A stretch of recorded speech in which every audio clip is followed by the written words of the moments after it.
Mas antes, eu gostaria de pedir pela ordem, antes de começar a contar o tempo, só para fazer um encaminhamento. Senhor, a decisão é do senhor, respeito. Perfeito. Mas nós estamos tendo a visita ilustre aqui do ministro da Segurança Pública, da Justiça e Segurança Pública. 10 minutos para se fazer as perguntas com as respostas incluídas, com todo o respeito a quem pensa diferente, isso não vai ser produtivo, né? Eu queria pedir permissão a Vossa Excelência, se eu posso fazer aqui as perguntas que a gente se debruçou durante esse período com a nossa equipe, se eu posso fazer as perguntas e o ministro, caso possa responder, eu agradeço. Porque o senhor me permite fazer nos 10 minutos e depois conceder o tempo que ele puder? Eu agradeço. Perfeitamente. Com a palavra, o senador Eduardo Girão. Muito obrigado, senhor presidente. Antes de começar a contar o tempo do colega Girão, só uma sugestão, acho que não vai ser execuível nessa sessão, mas que em próxima oportunidade traga uma outra via das suas perguntas, para já deixar de posse do depoente, para que ele possa, né, porque senão fica um incorreto. Boa iniciativa. Vamos trabalhar. Eu lhe agradeço, presidente, por essa oportunidade, porque é uma oportunidade rara que nós temos aqui, né, e eu gostaria de agradecer essa oportunidade aqui. Senhor ministro, seja muito bem-vindo a essa casa, mais uma vez. Eu vejo que a crise que a gente vive no Brasil, ela não é apenas uma crise de segurança pública, não é apenas uma crise política, não é uma crise econômica, é uma crise, sobretudo, moral, ética. E eu já tive a oportunidade, o senhor é muito querido aqui pelos senadores, né? O presidente Rodrigo Pacheco lhe elogia muito e tudo, diz que o trato é muito importante, e eu vejo esse seu trato aqui com todos. Mas eu já lhe disse isso, a Vossa Excelência, outra vez que o senhor esteve aqui, que o exemplo precisa vir de cima. Eu acho que esse caos, essa insegurança jurídica que a gente vive no Brasil hoje, um caos institucional que leva à violência generalizada, tem também a violência de não cumprimento da Constituição brasileira, né? O senhor talvez tenha iniciado isso, não sei se já fez um meia-culpa, com relação ao impeachment da Dilma, quando a Constituição ela foi desrespeitada com relação a que ela não poderia ser candidata naquele momento. Era claro, mas foi feito ali um fatiamento e ali começou depois uma série de situações, especialmente vinda do Supremo Tribunal Federal. Nós estamos tendo dia sim, dia não, algo que deixa a sociedade lá na ponta. Eu converso com gente de esquerda, gente de direita, com gente que é contra o governo, a favor de governo, e eu vejo que a sociedade, e eu compartilho com o senhor, um cidadão brasileiro, a sociedade está estarrecida com essa crise moral, ética que vive o Brasil hoje. Ceará, minha terra, nós estamos vivendo esse momento que o povo está sofrendo, meus conterrâneos estão sofrendo muito, senhor ministro. E o senhor esteve no Ceará um dia após a operação do Rio de Janeiro, que levantou a esperança de muita gente. O senhor estava no Ceará no dia seguinte, depois que foi ao Rio de Janeiro. O senhor foi receber o título de cidadão cearense. Até aí tudo bem. O senhor escolhe a prioridade, né? E foi para o Ceará primeiro. Agora, ministro, o senhor disse algo lá que deixou muito cearense. Não sei se já chegou para o senhor isso, por algumas fontes, mas deixou muito cearense que está sendo humilhado todos os dias, porque não tem o direito de ir e vir, por causa do domínio do Estado paralelo. Está aqui o desembargador do TRE, ex-desembargador. O Estado legal foi engolido pelo Estado marginal, né, que é o doutor Raimundo Nonato. O senhor disse que o Ceará é referência em segurança pública. O senhor falou referência na educação e referência na segurança pública. Mas os números do seu próprio ministério, os números internacionais, mostram o inverso. Que o Ceará talvez não, é o pior no Brasil e não é referência para nada. O senhor fez agora há pouco tempo, mas os governadores têm que fazer a parte dele, mas eu fico assim assustado de o senhor não ter esses números enquanto ministro da Segurança Pública e da Justiça. Olha só, o estado do Ceará, a média global, como foi colocado aqui pelo senador Marcos Duval, é 5,2 homicídios por 100 mil. O Ceará é 34,42. Já é considerada epidemia pela OMS. 10 por 100 mil. O Ceará é 3,4 vezes mais. É o que? É pandemia o que está acontecendo no estado do Ceará? Então, assim... E nós temos aqui crimes, o ministro, que eu não vi o senhor comentar ainda na imprensa, e eu acompanho o seu trabalho e torço por ele e oro pelo senhor. Eu oro pelas autoridades. Todas as autoridades têm o dedo de Deus. E o senhor tem uma grande missão pela frente. Mas eu não estou vendo ser realizada com êxito. Por exemplo, facção TCP ameaça terreiros de Umbanda e 4 centros religiosos fecham as portas em Maracanaú. Isso aqui é o quê? Tem outro nome para se dar? Terrorismo ou não é? Porque segundo, olha só esse dado aqui, importante que a gente tenha. Segundo, a questão religiosa, a lei antiterrorismo de 13.260 de 2016 diz: esta lei define o crime de terrorismo como a prática de atos por razões de xenofobia, discriminação ou preconceito de raça, cor, etnia e religião, com a finalidade de provocar terror social. A lei em vigor no Brasil. Por que o governo Lula teme em não entender e não considerar essas facções? Teima, né? Teima ou teme. E não considerar essas facções como terroristas. Até liberdade religiosa não se tem mais. Senhor ministro, a cada 3 dias tem uma família que está sendo expulsa no estado do Ceará. Eu falei aqui no começo. O senhor tem ideia de quantas famílias de compatriotas como o senhor, de irmãos e irmãs nossos, foram expulsas no estado do Ceará? O senhor tem esse número? Tem ou não tem? Número, talvez Vossa Excelência possa me subsidiar com... Pronto, 219 famílias só de janeiro do ano passado para agora setembro de 2025. 219 famílias que o governo do estado do Ceará manda escoltar para a família ir embora. Olha que nível nós chegamos no Ceará, ministro. O senhor precisa conversar com o presidente da República. Eu mandei para ele, em março desse ano, eu mandei para ele, eu fiz um pedido que a gente pudesse fazer uma intervenção federal, até para que a Força de Segurança possa ajudar, porque já aconteceu casos similares em governos anteriores, que deu uma sensação de segurança quando chega a tropa de Força de Segurança Nacional. Pelo amor de Deus, peça ao presidente, porque ele não me respondeu, está lá o pedido.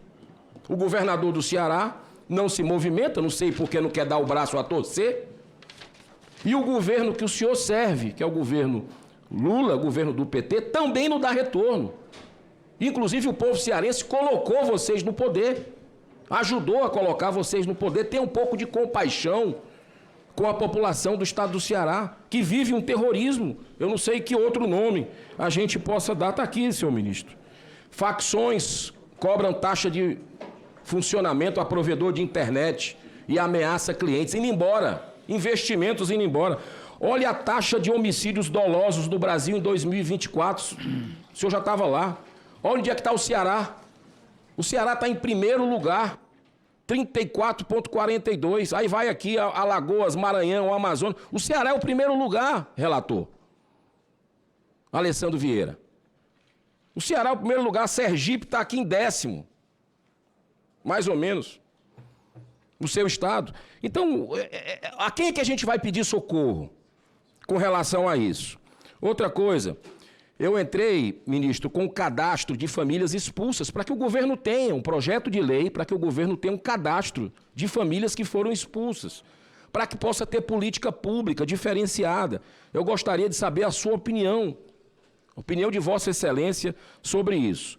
Com relação às APACs, o senhor conhece, com certeza, essa Associação de Proteção e Assistência aos Condenados. O senhor citou que há mais ou menos R$3.000, R$2.500... Perdão, o senhor está certo, R$3.500 a 4 o custo de um preso. Nas APACs é 5, 6 vezes menos. Sim. Em Minas Gerais é um sucesso. Eu pergunto, por que o governo Lula não adota esse olhar humanizado, inclusive, porque a reincidência é de 13,9%. No sistema prisional tradicional, é 80%, ministro Lewandowski.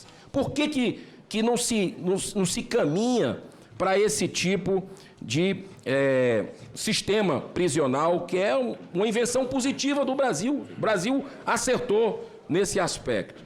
Eu gostaria de encerrar agradecendo mais uma vez ao nosso presidente,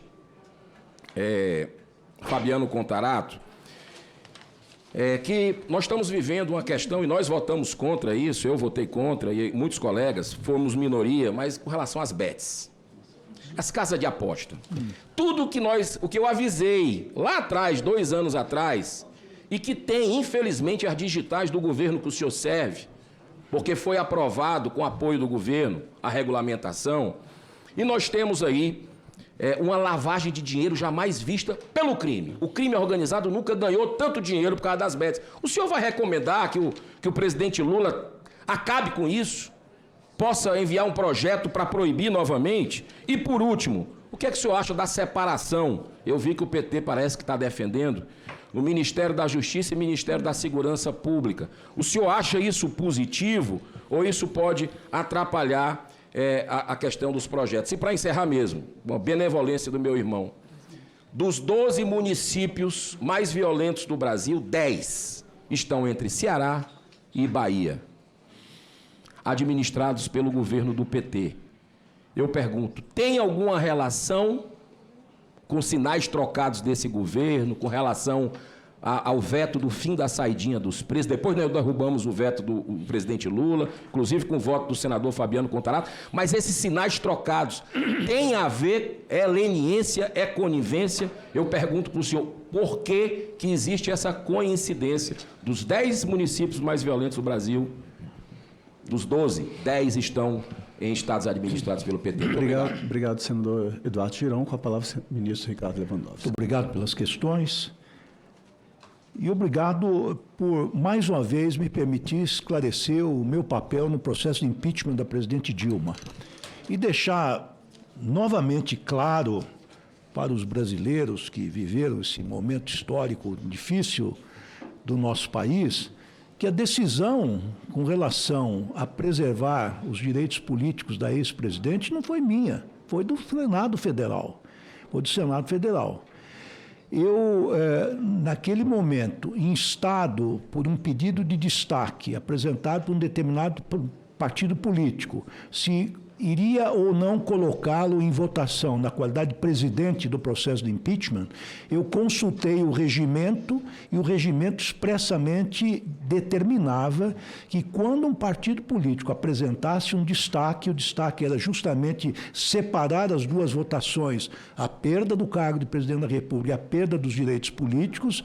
Então esse era o destaque, o regimento autorizava o destaque e, curiosamente, o senador Ronaldo Caiado, que é um grande parlamentar e agora é um governador respeitável no estado importante da Federação Brasileira, foi ele que promoveu a alteração regimental. Então eu, como presidente da mesa, sob pena até de ter uma decisão contestada no Supremo Tribunal Federal, que estava de portas abertas naquele momento, por intermédio do mandado de segurança, eu entendi que deveria colocar esse pedido de destaque em votação.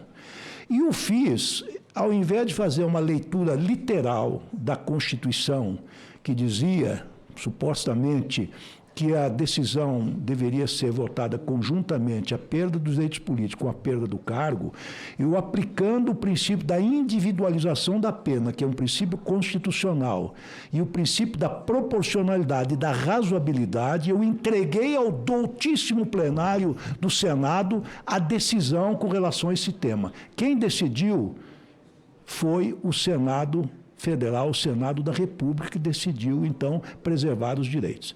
Então, quero dizer que essa decisão foi tomada à luz dos princípios constitucionais, à luz do regimento interno do Senado Federal, enfim, à luz da compreensão que os senadores tinham da responsabilidade da ex-presidente da República. Então, foi um procedimento público, aberto, discutido soberanamente pelo plenário, de maneira que eu simplesmente encaminhei a votação, mas a responsabilidade é do Senado Federal e creio que a história saberá, então, distinguir o papel de cada um desses atores num momento importante da nossa história republicana.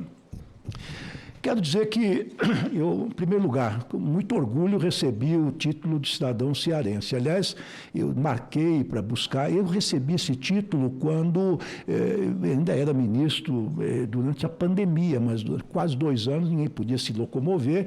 Eu, de forma muito honrada, fui para a Assembleia Legislativa do Estado receber esse título. Claro que eclodiu o problema do Rio de Janeiro, imediatamente o presidente da República nos determinou, a mim e a outros integrantes do Ministério da Justiça, de deslocar até o Rio de Janeiro para ver como é que nós poderíamos auxiliar o governo local para enfrentar aquele problema.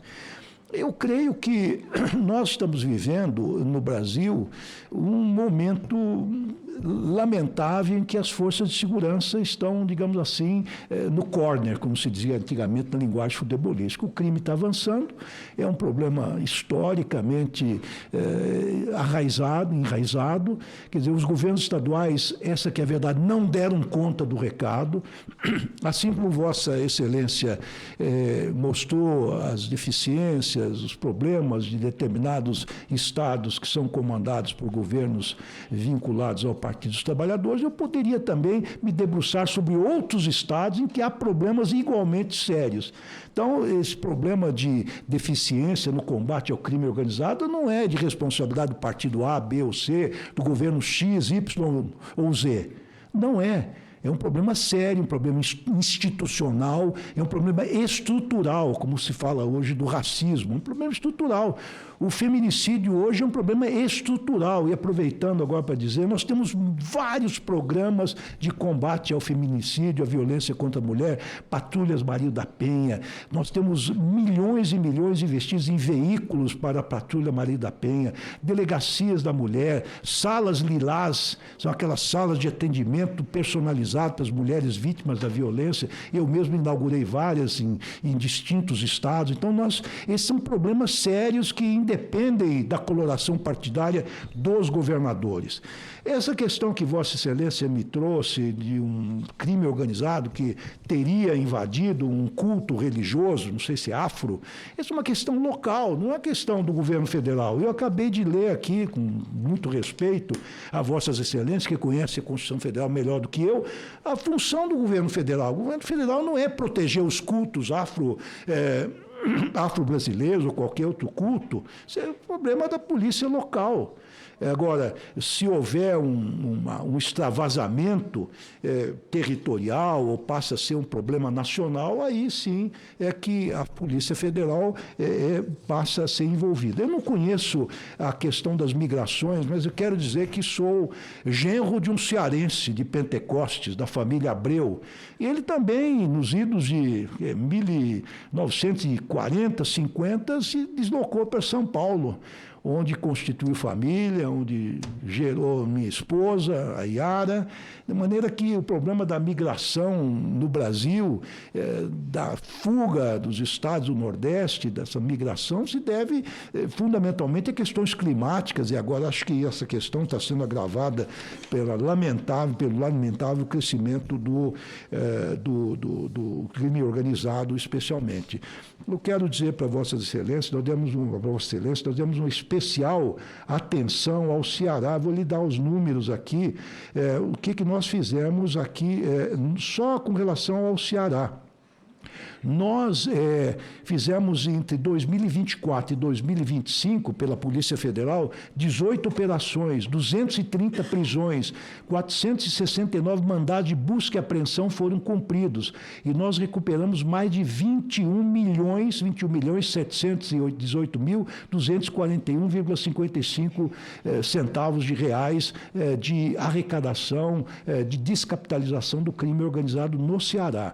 Nós estamos enfim, com os parcos recursos, com as limitações de pessoal e de equipamentos, nós estamos fazendo o que podemos. Nós queremos, insisto novamente, nós queremos ser dotados de instrumentos para podermos trabalhar com mais eficácia, mais eficiência, e um desses nossos instrumentos é justamente o projeto de lei antifacção. Queria dizer para Vossas Excelências, e claro, Vossas Excelências estão acompanhando com muita atenção o cenário político brasileiro, dizer a Vossas Excelências, se há um governo que pela primeira vez na história do país propôs uma solução estrutural, holística, não é? Abrangente para o problema da criminalidade, foi esse governo, a qual eu com muita honra sirvo agora, depois de ter servido 33 anos na magistratura brasileira e mais de 50 anos no serviço público.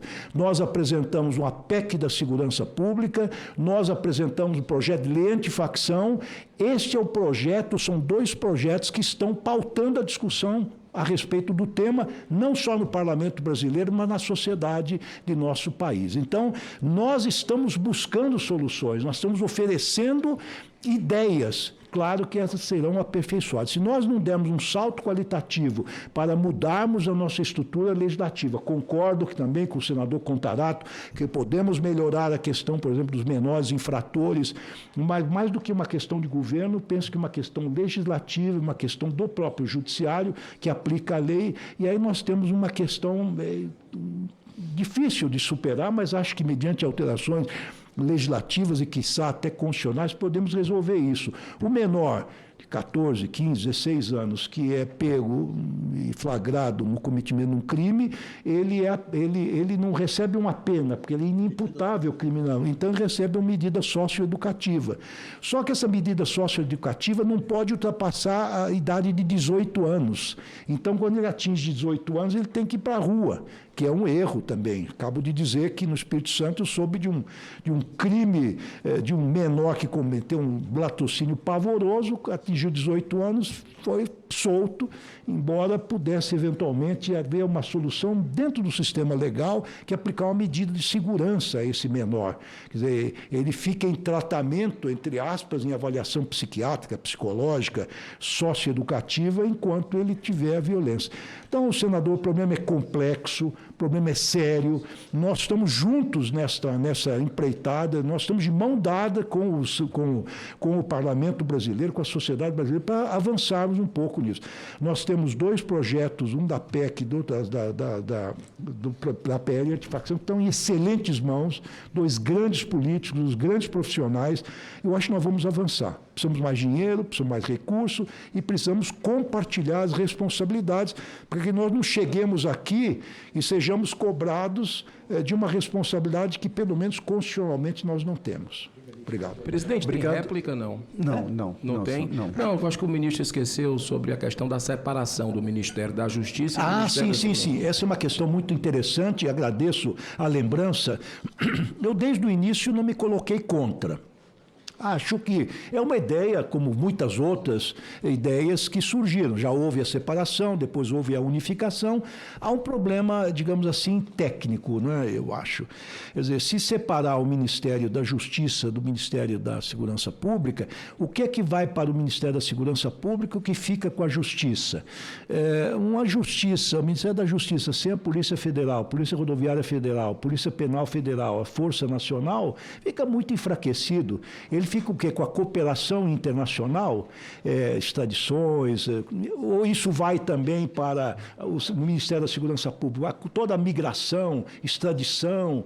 Então, talvez, penso eu, e disse isso até o presidente da República, e faço uma inconfidência aqui, eu não vejo nenhum problema que se faça, talvez a médio prazo, se separe novamente. Mas talvez isso pudesse ser considerado dentro de uma reforma ministerial mais ampla. Por exemplo, levar para o Ministério da Justiça, quem sabe, eu sei que os ministros responsáveis pelas respectivas pastas estão fazendo um excelente trabalho, mas quem sabe direitos humanos, igualdade racial, direitos das mulheres, eventualmente povos indígenas, pudesse vir para o Ministério da Justiça. Ficaria com direito do consumidor, direitos digitais, enfim, e outras áreas, talvez essa área de migração, e a parte propriamente dita de segurança pública aí. Mas essa é uma opção legislativa e política de altíssimo nível. E o presidente da República disse, numa determinada oportunidade, com muita propriedade, o seguinte: olha, enquanto o Congresso não decidir com clareza nesta PEC qual é o papel do governo federal no que diz respeito à segurança pública, vai ser o mais do mesmo. Vamos simplesmente dividir o orçamento, entregar um orçamento minguado para esse novo ministério, não resolvemos nada. Então é isso, agradeço a pergunta, essa é a minha posição. Obrigado, ministro. Eu concedo a palavra agora ao senador Jaime Bagatoli. Lembrando, senador, que são 10 minutos para perguntas e respostas, por gentileza. Quero aqui cumprimentar ao ministro da Justiça, Ricardo Lewandowski. Desculpa, senador, a assessoria está me falando aqui que, como é não membro, são 3 minutos, mas eu vou ser mais complacente com Vossa Excelência, pode ter certeza. Aliás, o penteado de Vossa Excelência está muito bom. Obrigado, senador.